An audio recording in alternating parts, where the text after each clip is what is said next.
Assalamualaikum warahmatullahi wabarakatuh. Assalamualaikum warahmatullahi wabarakatuh. Astagfirullahaladzim. Astagfirullahaladzim. Astagfirullahaladzim. Alladzi la ilaha illa huwal hayyul qayyum wa atubu ilaih. Asyhadu an la ilaha illallah wa asyhadu anna Muhammadar Rasulullah. Asyhadu an la ilaha illallah wa asyhadu anna Muhammadar Rasulullah. Asyhadu an la ilaha illallah wa asyhadu anna Muhammadar Rasulullah. Allahumma shalli wa sallim ala sayyidina Muhammad. Allahumma salli wa sallim ala sayyidina Muhammad. Allahumma salli wa sallim ala sayyidina Muhammad wa ala ali sayyidina Muhammad. Alhamdulillah, ibu-ibu, bapak-bapak, kita masih diberikan nikmat sehat, ya, nikmat iman dan nikmat Islam. Kita masih diberi kesempatan melangkahkan kaki kita, ya, untuk berangkat dari rumah ke Masjid Taklim, ke masjid ini. Ya, semoga perjalanan kita dari rumah ke sini dan nanti kembali ke rumah menjadi asbab hidayah bagi diri kita, keluarga kita, bahkan bagi orang-orang yang berpapasan atau kita lalui. Amin ya rabbal alamin. Apa kabar ibu-ibu? Alhamdulillah. Saya kalau ke Atapa selalu pura-pura bawa buku, Bu, ya. Padahal bingung yang mau disampaikan apa gitu ya.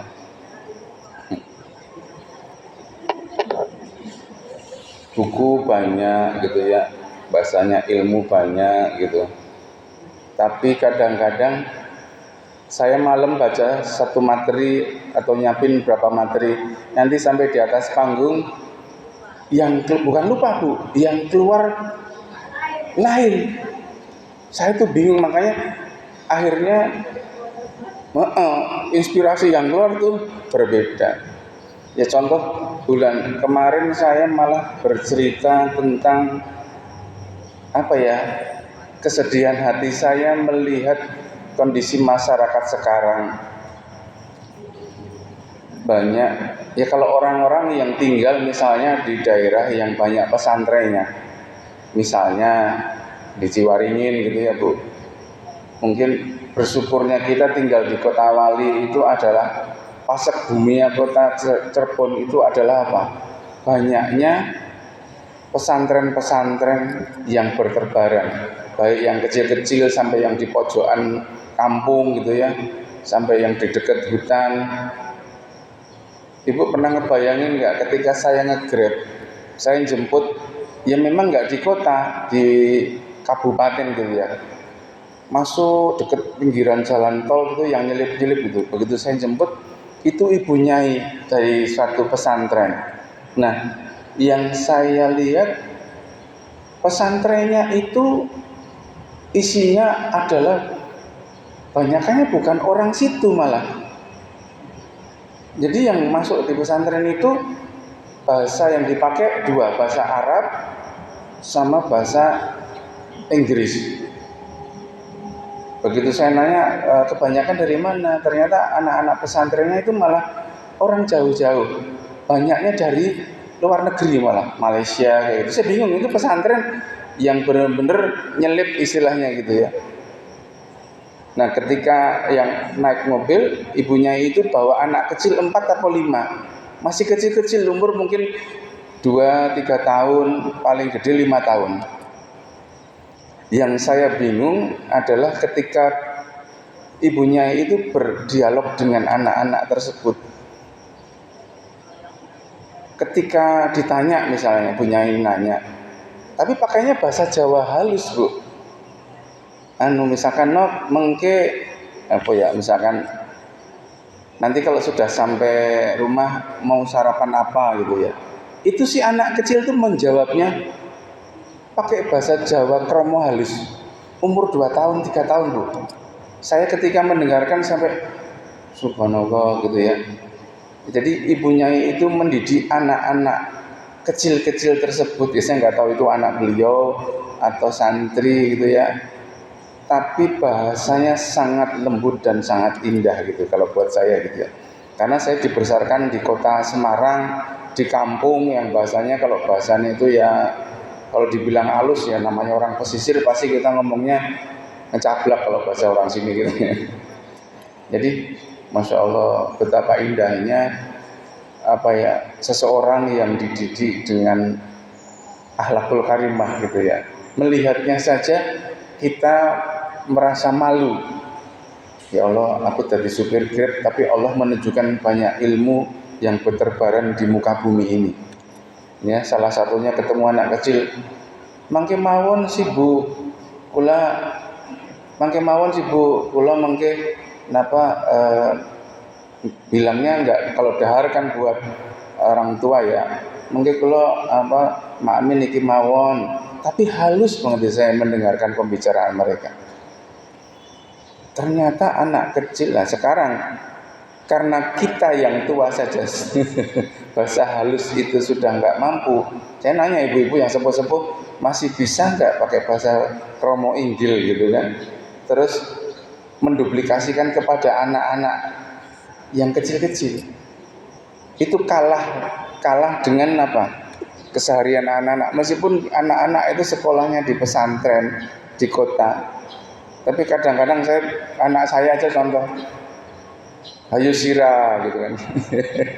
Ngomong seperti itu saya kaget. Nah, Abi itu nggak pernah lo ngomong pakai bahasa sira. Kalau bahasa Jawa sira itu siro. Saya jadi inget tembang apa Jawa yang mengingatkan tentang kita di dunia itu jangan terlalu menikmati. Ojo siro banget nggonmu bunga ana donya. Tahu nggak Bu artinya? Ojo siro banget nggonmu bunga ana donya. Jangan kamu itu terlalu gembira dengan keberadaanmu di dunia ini atau menikmati dunia ini. Malaikat jurupati lira-lire maring sira. Malaikat maut itu setiap hari 70 kali lirak-lirik itu ya maksudnya apa? Nengokin kita, Bu.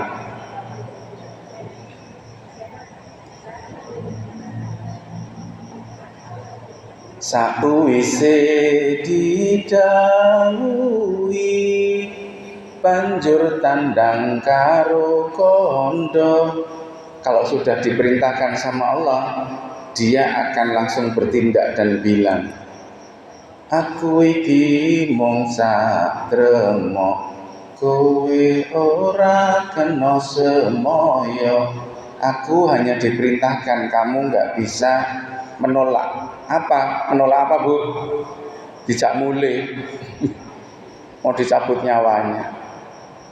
Ibu-ibu sadar nggak bahwa kita setiap hari ditengok sama malaikat maut sebanyak berapa kali, Bu? Bu? Bu? Ibu ditengok malaikat maut sehari berapa kali? 70 kali, Bu. Hadisnya bunyinya begitu. Ibu kerasa nggak ditengok malaikat maut? Nggak kerasa ya? Saking nggak kerasanya kita nggak pernah sadar gitu ya. Saya itu bercerita tentang malaikat maut ini karena saya sebagai tukang pekam dan suka kadang-kadang rupiah. Saya kemarin bercerita nggak ya, saya awal bulan lalu tanggal Minggu, terus Seninnya saya ceramah kan tanggal 3 kalau nggak salah. Saya meruqyah satu keluarga, suami, istri dan anak. Saya kan bercerita ke ibu-ibu kalau yang datang ya. Nah, sang ayah saya bekam dan ruqyah nggak ada masalah. Ketika istrinya dibekam istri saya, terus pusing dan mual. Ketika saya ruqyah muntah. Karena dia mengeluh selalu pegel, sakit, tapi itu sudah berobat, sudah dipijit, diurut, masih sakit.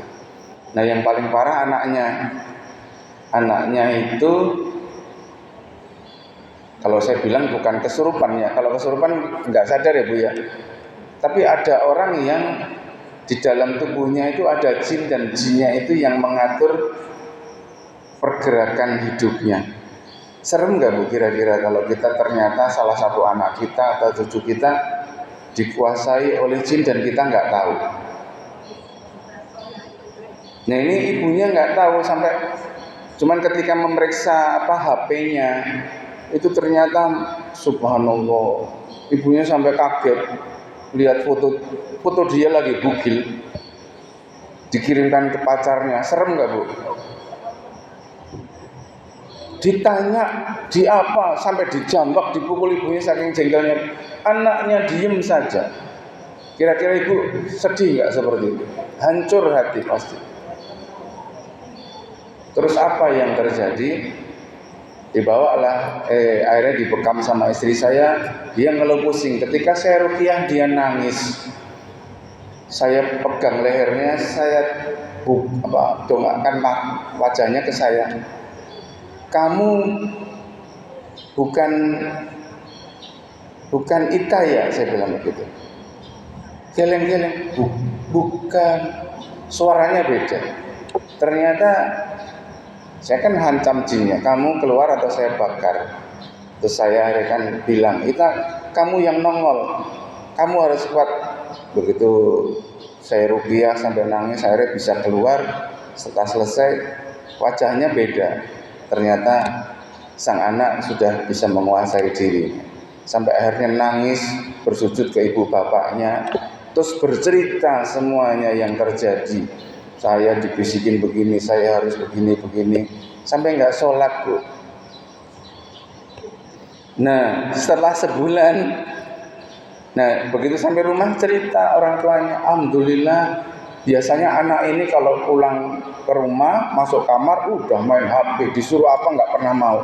Setelah diruqyah, alhamdulillah Bu, nggak disuruh ngepel lantai, nyapu, bantuin cuci piring kayak gitu ya, alhamdulillah.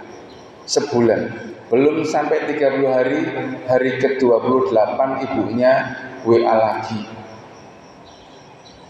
Om, Abi, ini kok ini begini lagi ya, bingung saya. Di foto wajahnya udah beda lagi gitu. Ternyata bukan dapat kiriman lagi bahasanya. Ternyata anaknya suka ngelamun tahu ya, ngelamun maksudnya. Dia kemasukan lagi, enggak sholat lagi.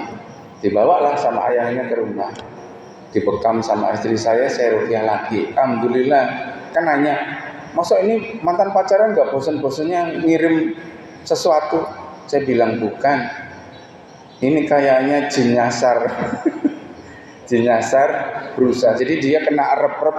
Jadi jin itu juga berusaha masuk ke tubuh manusia yang bisa ibaratnya kalau kita benalu itu cari inang yang bisa kita nepeng hidup. Nah, saya bercerita ini ke ibu-ibu, ke bapak-bapak adalah apa? Betapa kita harus waspada di kehidupan kita. Malah seminggu sebelumnya saya ketemu tukang bengkel namanya Om Iwan, dia asam urat minta dibekam. Jadi setelah bekam dia bercerita, Abi, anak saya itu seringnya naas, selalu sial kata dia gitu. Bisa nggak sih diruqyah gitu?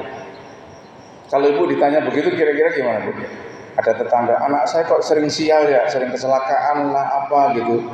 Ibu jawabnya apa kira-kira? Harus diruqyah ya, Bi? Ya, kadang kita ngadepin kasus dan itu banyak Bu. Asalnya bukan salah anaknya. Saya nanya, Om Iwan sholat 5 waktunya gimana? Alhamdulillah sholat, gitu kan? Sekedar sholat. Akhirnya dia mengaku.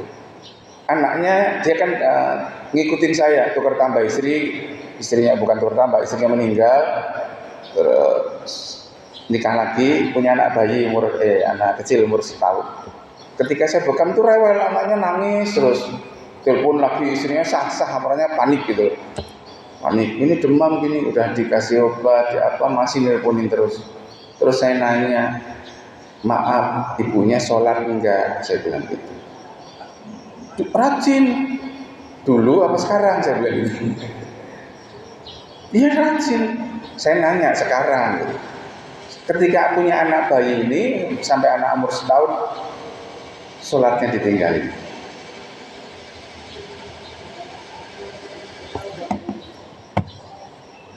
Sholatnya ditinggalin. Jadi anaknya rewel nggak karuan, nggak jelas. Bisa nggak Bu, anak rewel karena apa? Ibunya menyusui tapi nggak pernah sholat, nggak punya wudhu. Ada pengaruhnya nggak Bu ke anak-anaknya? Nah yang paling serem adalah anak yang laki yang tadi diceritakan. Itu sering kecelakaan. Terakhir kecelakaan itu tempurung di kepala depan itu retakannya masuk ke otak. Jadi kepalanya itu dibelah, dibuka.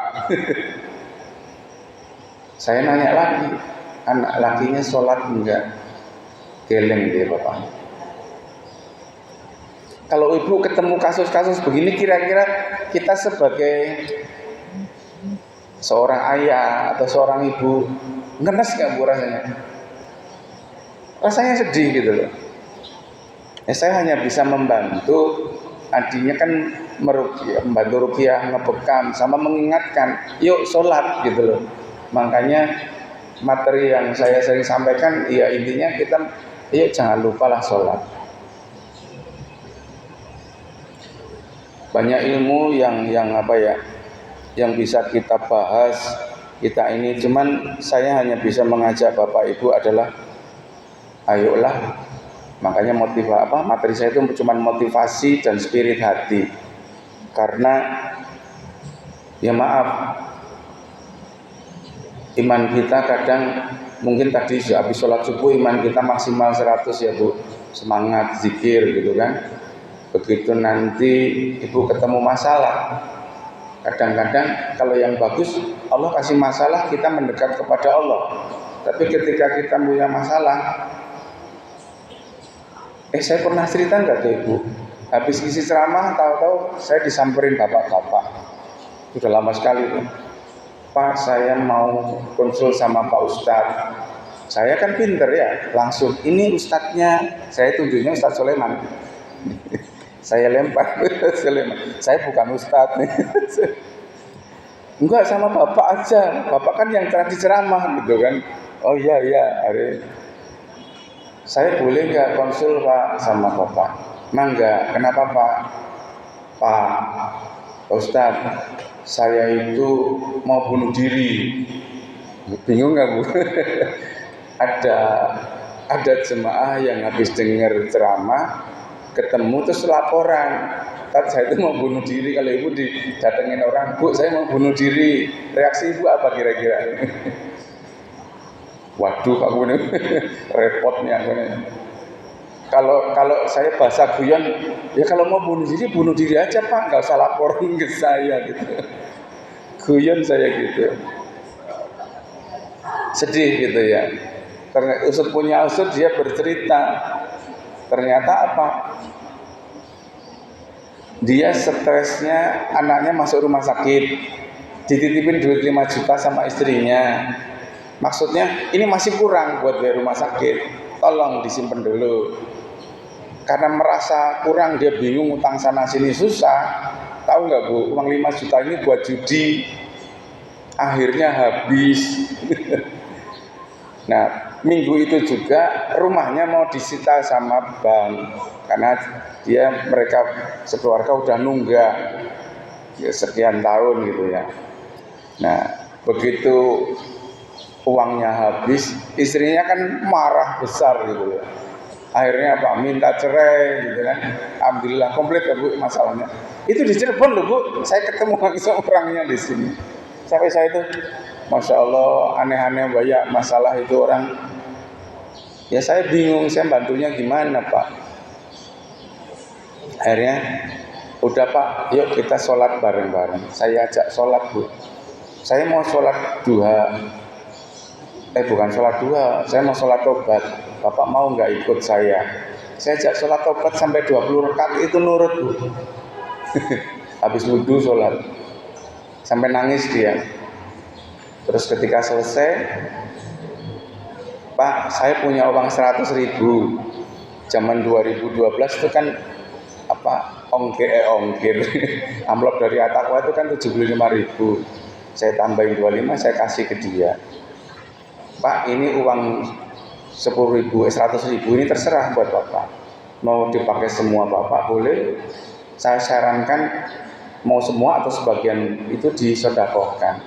Biar Allah membimbing Bapak untuk mendapatkan solusi atas permasalahannya. Itu jawaban saya kepada orang yang punya problem.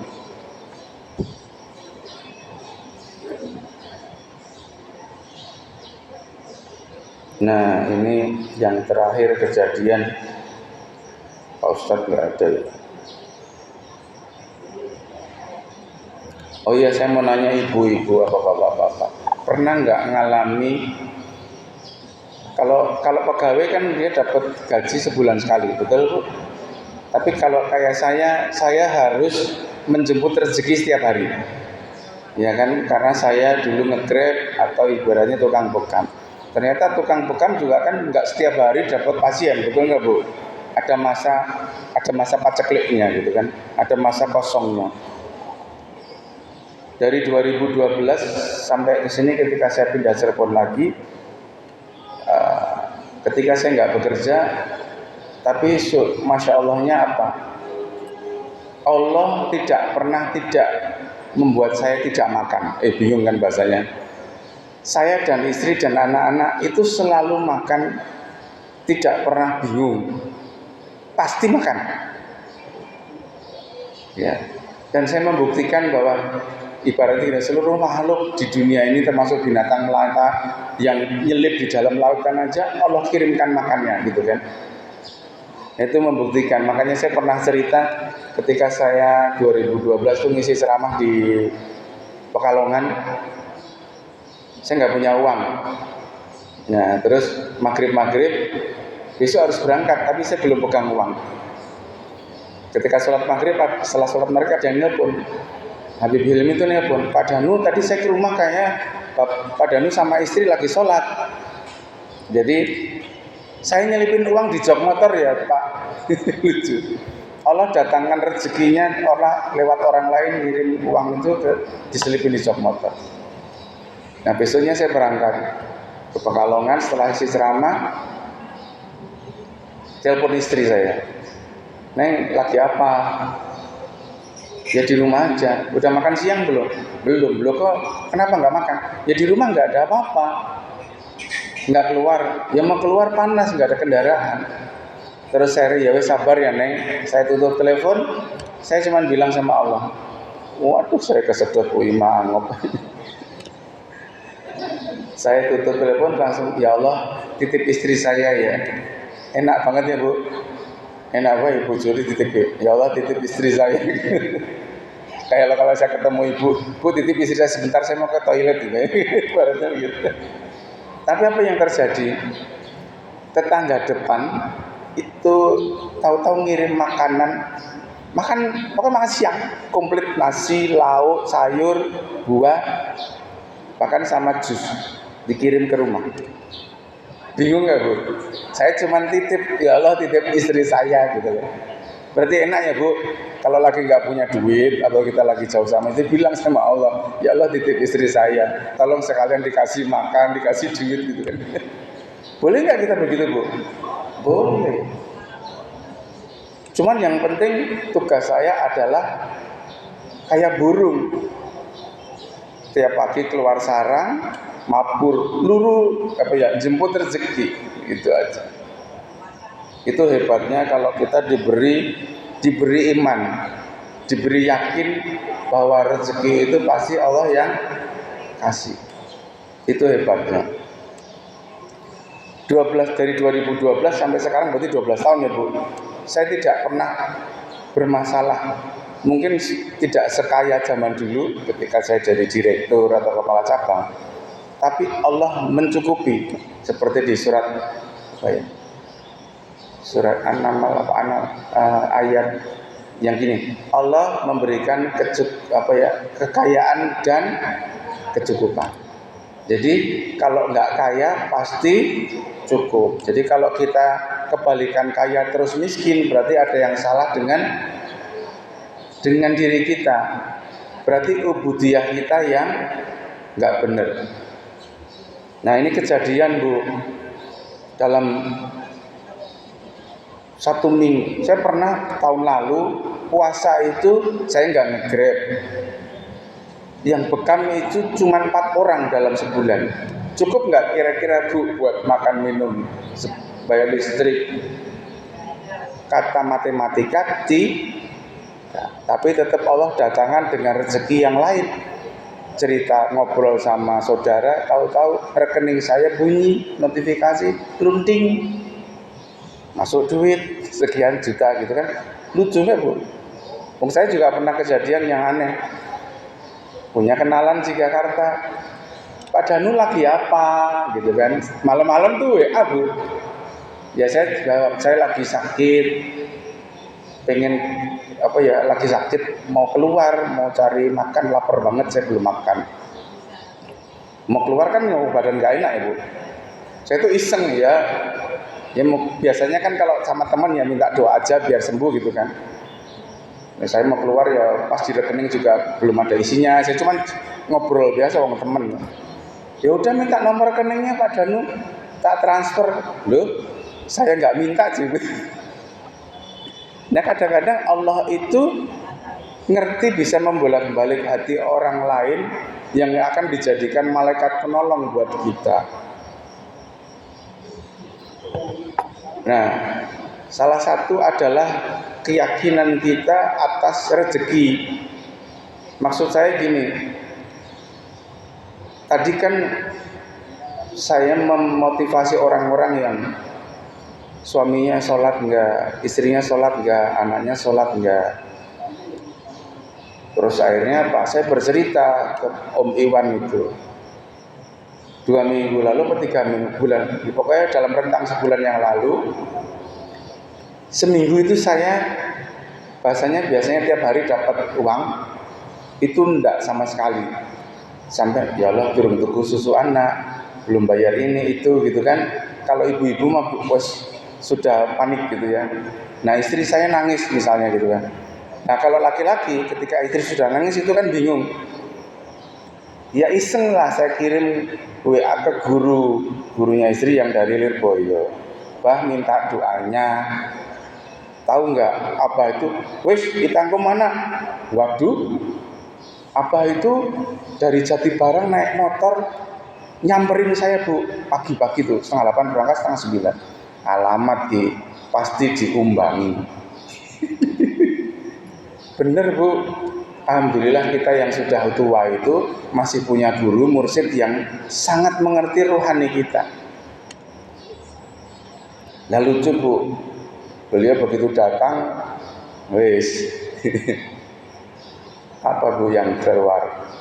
Masa sih sekelas Abi sama Ndin istri saya itu bisa kekurangan uang, gitu loh maksudnya. Langsung nanya, habis subuh tidur enggak? Nengir. Dulu biasanya nge-Grab, saya enggak nge-Grab, suka ketiduran. Aja turu baru subuh, langsung dibentak gitu. Dimarahin. Aja turu baru asar. Tahu enggak saya? Kalau Abi minta doa ke saya, ya kan? Itu sama aja saya tuh ngasih ikan ke Abi. Meneng baik kita Bu. Mengerti nggak maksudnya Bu? Saya minta supaya permasalahan saya diselesaikan Allah dengan kita minta doa guru kan, atau orang tua. Kata beliau, sama aja aku ngasih ikan. Jatuh diam. Tahu nggak maksudnya?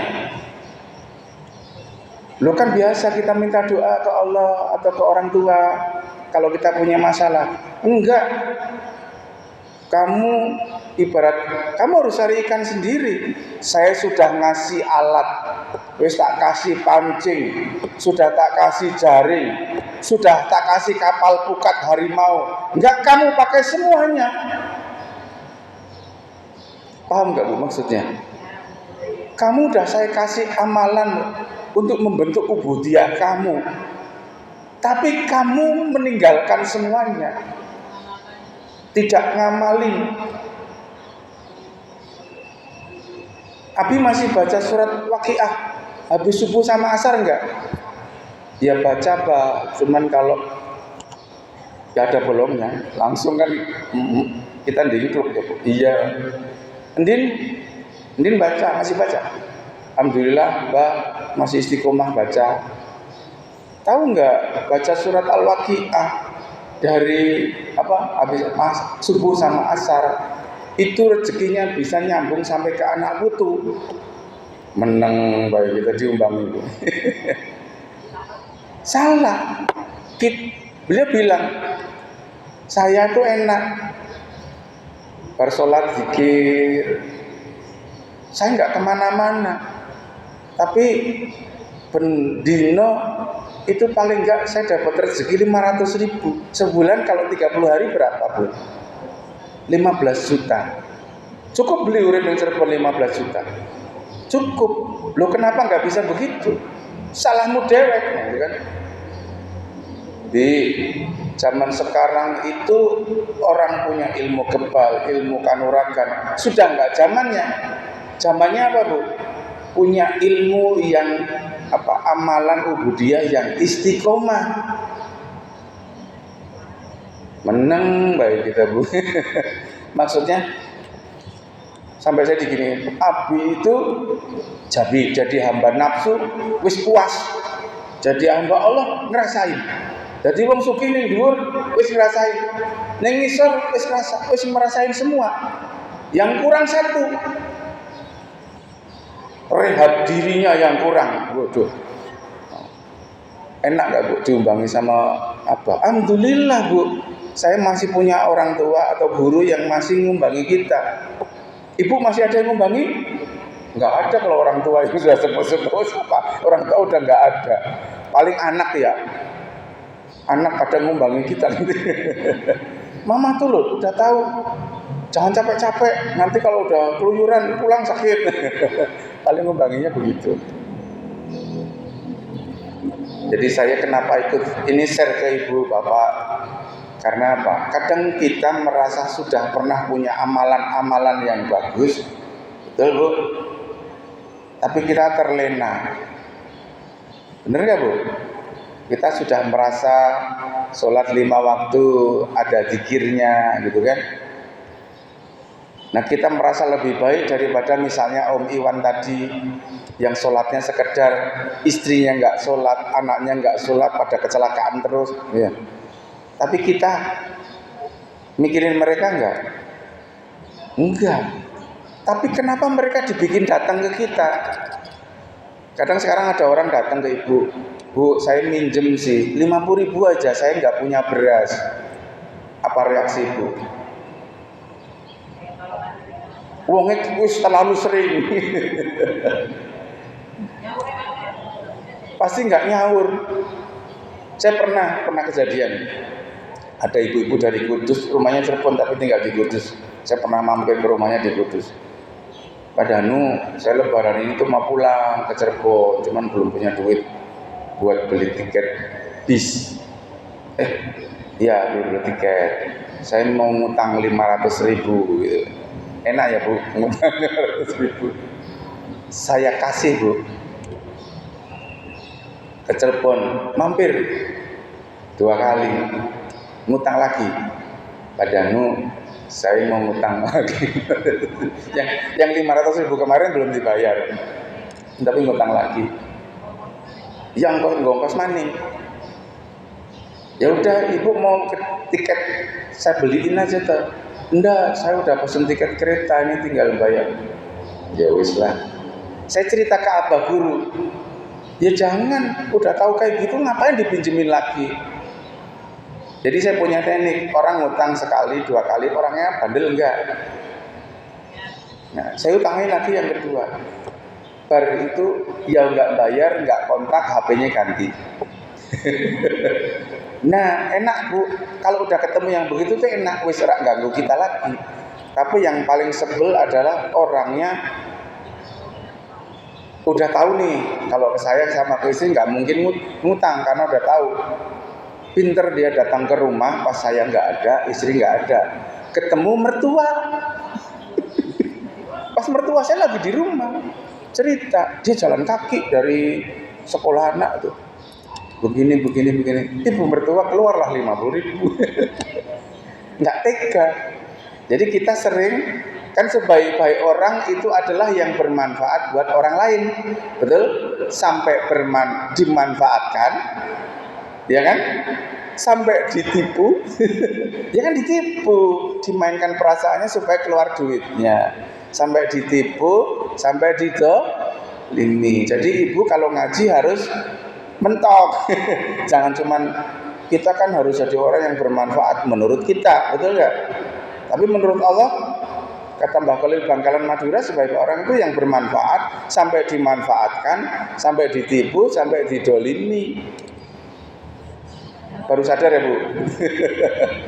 Kalau kita imannya mentok, insya Allah ya, contohnya kita sudah ngutangi. Ayatnya apa Bu?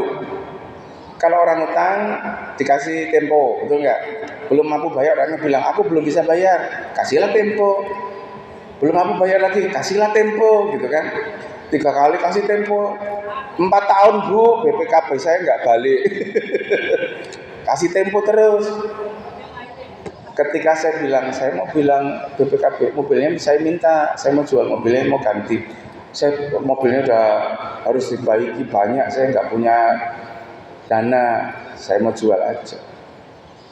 Iku wong sing ngutang BPKB malah ngamuk, marah. Allahu Akbar gitu ya. Jadi nanti, lo saya kan tiap bulan juga udah ngasih begini. Lah kok malah jadi kita sing ngumbangi gitu, apa diumbangi gitu ya. Ya wis lah. Nah itu Bu, ayatnya kita kasih tempo berkali-kali. Habis itu kalau uangnya itu kita ikhlas sedekah, kata di Al-Quran, sedekahkan sebagian atau sedekahin semua lah, diikhlasi.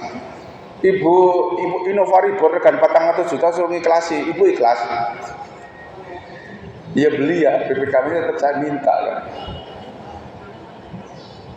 Nah kadang-kadang begitu Bu, maksudnya kita kadang hatinya itu diwolak-walik sama Gusti Allah karena apa? Kita masih ngarep, betul nggak Bu? Masih ngarep, sama saya juga masih ngarep.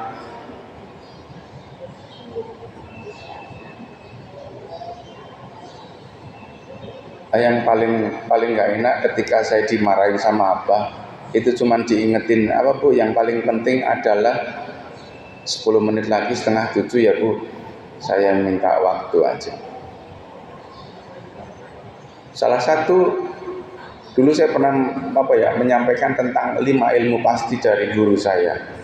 Jadi meskipun saya nganggurnya kayak apa, atau kita bekerja secara matematika, mungkin gaji kita cuman UMR dan tidak mencukupi kehidupan kita, atau kita sekarang cuman kayak mertua saya cuman jadi pensiunan, kan bapak mertua kepala sekolah, begitu pensiun dari gaji 4 juta tinggal 2 juta kurang. Kalau ibu-ibu pensiun 2 juta kurang tuh kayaknya buat diri sendiri aja udah ngos-ngosan gitu kan ya. Tapi ibu mertua itu ya, saya mencontoh beliau nggak pernah patah semangat, masih jualan Bu, jualan baju-baju muslim ya kadang diutangi tapi nggak pernah jual tunai sama jual jual kredit itu harganya sama. Beliau nggak pernah ada dua harga ya. Jadi kadang-kadang saya bingung, bulan puasa jualan baju omsetnya 20 juta Bu, omset ya Bu, kan untungnya nggak seberapa ya, tapi beliaunya korban sapi nanti di Idul Adha. Saya bingung matematikanya gimana gitu loh, maksudnya uang modal pun dibuang semua gitu loh sama beliau ketika tapi anehnya ya beliau bisa beli rumah, bisa beli mobil, punya mobil, rumah. Saya matematika nggak masuk Bu. Nah di situ saya belajar bahwa kadang rezeki itu tidak berkaitan dengan pekerjaan kita, ikhtiar kita. Karena sifat rezeki adalah gaib, sifatnya adalah hak prerogatif Allah. Contohnya begini, saya mau muliahin anak, nggak punya duit, masuk kuliah kan paling nggak 25 juta pasti, yang kuliah biasa pasti keluar Bu. Saya sampai puasa sampai baca sholawat sehari 20.000 gitu kan, doa, maksudnya sambil doa, ya Allah kasih saya rezeki. Ingat nggak dulu Ustadz Asman kan ngasih buku yang merubah marah menjadi berkah gitu kan. Guru saya sudah pernah ngasih ilmu itu, cuman tak tinggalin, terus diingetin lagi sama Ustadz Asman. Saya ingat hari kelima nggak ada jawaban dari Allah, nggak punya duit. Biasanya kalau saya doa itu jawabannya cash tunai. Nih hari kelima seminggu itu, terus dapat jam 9 malam dapat telepon sepupu, Mas si Alma ada di mana? Di rumah, nggak kuliah. Mumpung ini udah waktunya daftar kuliah, anakmu kirim ke Surabaya, saya kuliahin, saya biayain, saya kasih makan, kasih tempat, saya kuliah sampai lulus. Saya kasih saya latih kerja di perusahaan saya sebagai manajerial. Kaget nggak Bu? Dijawab sama Allah begitu. Saya mintanya duit 25 juta, tapi dikasih Allah jawabannya lebih. Sama ibu saya nggak boleh ke Surabaya, kejauhan. Akhirnya kuliah di Semarang, dicariin adik saya dapat beasiswa kuliah di Semarang. Nah maksud saya ini contoh-contoh yang sering kita itu ngarepnya apa